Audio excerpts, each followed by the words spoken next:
महंगाई दिन ब दिन बढ़ रही है, और मोदी जी हो या कोई जी हो, इस महंगाई पर नियंत्रण किसी का नहीं। जो भी कहता है कि मैं महंगाई को नियंत्रित करूंगा या कर रहा हूं या करने की कोशिश कर रहा हूं, वो आपको धोखा दे रहा है। महंगाई किसी के नियंत्रण का विषय नहीं। क्यों नहीं है? इसलिए नहीं है कि जो ग्लोबलाइजेशन है, उस ग्लोबलाइजेशन का इम्पैक्ट आज हमारे ऊपर सीधा सीधा पड़ता है। लेकिन जो मैं बताने अब जा रहा हूं, ये टोटल कॉन्स्पिरेसी का विषय है। महंगाई हमारे जीवन को बहुत सीधा सीधा प्रभावित करती है। और महंगाई का मुकाबला हम कैसे करेंगे? महंगाई का मुकाबला हम कर सकते हैं महंगाई के वैश्विक विज्ञान को समझकर। ये सब तो मैंने जो पिछले प्रवचनों में बताया वो आप लोगों ने रिपीट कर दिया। मेरा प्रश्न ये था कि हम महंगाई का मुकाबला कैसे कर सकते हैं। उसका जवाब ये है कि महंगाई का मुकाबला करने के लिए हमें महंगाई पैदा करने की जो वैश्विक षड्यंत्र है, उस वैश्विक षड्यंत्र के विज्ञान को समझना। जब तक हम वैश्विक षड्यंत्र का विज्ञान नहीं समझेंगे, तब तक हम महंगाई से कभी मुकाबला नहीं कर सकते। आप इन्वेस्ट भी कर दीजिए, कुछ भी कर दीजिए, कहीं भी कर दीजिए, अल्टीमेट घूम फिर कर आपकी पूंजी कुछ ना कुछ कम ही होकर आपके हित में आएगी। क्यों?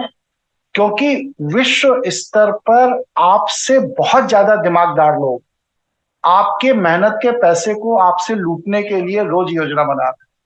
इसलिए आपको कहीं ना कहीं अपने पैसे को वैश्विक स्तर पर बचाने के लिए वैश्विक षड्यंत्रकारियों के षड्यंत्र को समझना होगा। अब एक उदाहरण दें। आपने बहुत अच्छा इन्वेस्टमेंट कर दिया, आपको 20-25% की रिटर्न भी आ गई, आपने अपने आय के संसाधन को भी बढ़ा दिया, संसाधन भी बढ़ गया। लेकिन अभी सरकार जो अपने लोन को कई गुना ज्यादा विश्व बैंक से या दूसरे देशों से ले चुकी है, अचानक भारत के ऊपर कुछ इस तरह का शकंजा कस दिया जाए कि वो पैसा भारत सरकार को इमीडिएट प्रभाव से वापस करना पड़े, तो वो कहां से पैसा लाएगी? आप ही लोगों से तो लेगी कि कहीं और से लाएगी? बताइए। तो आपसे लेने के लिए वो कोई भी नया कर, नई चीज नए तरीके से इन्फोर्स कर सकती है। जैसे पिछले 10 सालों में 150 से अधिक नए टैक्सेस आपके साथ जोड़ दिए गए। मालूम है नहीं मालूम है आपको? 150 से अधिक टैक्सेस नए नए आपके साथ जोड़े गए। जानकारी है? जी नहीं कर। तो क्योंकि आप सो रहे हैं, क्योंकि आप सो रहे हैं, इसलिए वो नए टैक्सेस की जानकारी आपको नहीं होती। ईमानदारी से बताइए कि सरकार का जो बजट पास होता है, उस बजट में सरकार की नीतियों का अध्ययन कौन करता है? इतने लोग जुड़े हैं यूट्यूब पर और वहां पर। कोई बता सकता है कि वो ये दावा कर सकता है कि 2023 में गवर्नमेंट पॉलिसीज जो गवर्नमेंट ने लागू की थी 1 साल के लिए अर्थ जगत की, वो मैंने पूरी स्टडी की थी और मैंने पूरा समझा था कि ऐसा क्यों किया? नहीं गुरुजी, नहीं किया। नहीं जुड़ा। अब आप इससे ये समझ लीजिए कि आप अर्थ जगत को लेकर के कितना उदासीन है। आज से 10 साल पहले ड्राइविंग लाइसेंस कितने रुपए में बनता था 2014 में? कोई बता सकता है?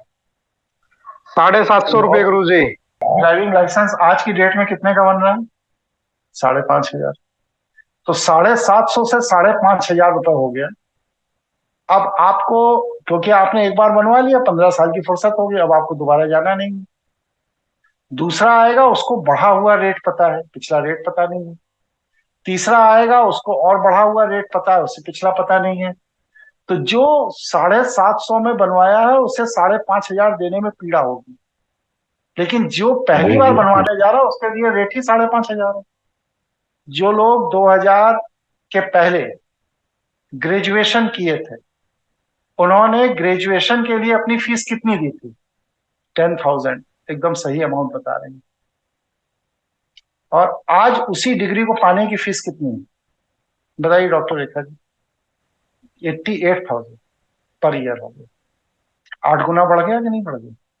तो अगर आपके 6% का रेशियो प्रतिवर्ष बढ़ रहा है, तो ये 8 गुना कैसे हो गया? नहीं हो। और ये चीज अकेले ड्राइविंग लाइसेंस या एजुकेशन से संबंधित नहीं है। हर सेक्टर में, हर जगह।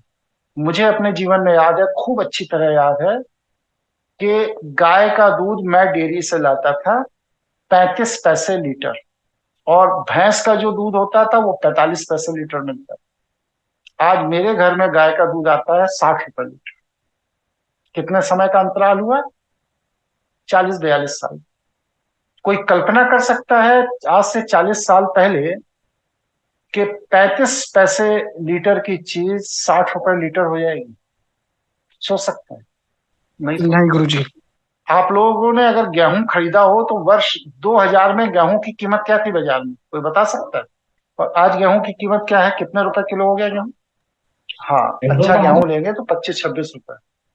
तो सोचिए, 5 रुपए की चीज 26 रुपए होगी, 5 गुना बढ़ गया कि नहीं बढ़ गया? इसी रेशियो से आज जो चीज आप 25 रुपए की ले रहे हैं वो आज से 20 साल बाद 5 गुना बढ़ जाएगी। ये जो गेहूं का आटा आप 30 रुपए किलो, 35 रुपए किलो आज जो खरीद रहे हैं, ये क्या रेट हो जाएगा? 150 रुपए के आसपास गुरुजी। 150, 250 रुपए किलो हो जाएगा। तो क्या ये 6% के हिसाब से बढ़ रहा है या उससे ज्यादा बढ़ रहा उससे ज्यादा बढ़ रहा है गुरुजी। है ना? और महंगाई जब भी बढ़ती है तो एक कंपाउंड में बढ़ती है। इस साल महंगाई जो भी बढ़ी, अगले साल जब बढ़ेगी तो पुराने वाले में पिछली महंगाई दर जुड़ जाएगी और उसके बाद फिर वो कंपाउंड होगी। मतलब मेरे कहने का जो टोटल तात्पर्य है वो ये है कि आज अगर आपके, मान लिया या मानक आज को ले लेते हैं, तो आपके महीने के किचन का खर्चा अगर 25,000 रुपए है, यही किचन 20 साल बाद 4.5 लाख रुपए महीने में मेंटेन। ये मैं आपको तस्वीर दिखा रहा हूं 20 साल बाद की, बस कि जो किचन आज 25,000 रुपए में मेंटेन हो रहा है वही किचन 4.5 लाख रुपए में मेंटेन होगा। आज जिस किचन का सालाना खर्चा 3 लाख रुपए आ रहा है, 20 साल बाद इसी किचन का सालाना खर्चा 60 लाख रुपए महीने होगा। अब आप कहें कैसे कह सकते हैं ये बात? तो ये ऐसे कह सकते हैं जैसे पुराने आंकड़े मैंने वर्ष 2000 के लिए अब 2024 के ले रहा हूं।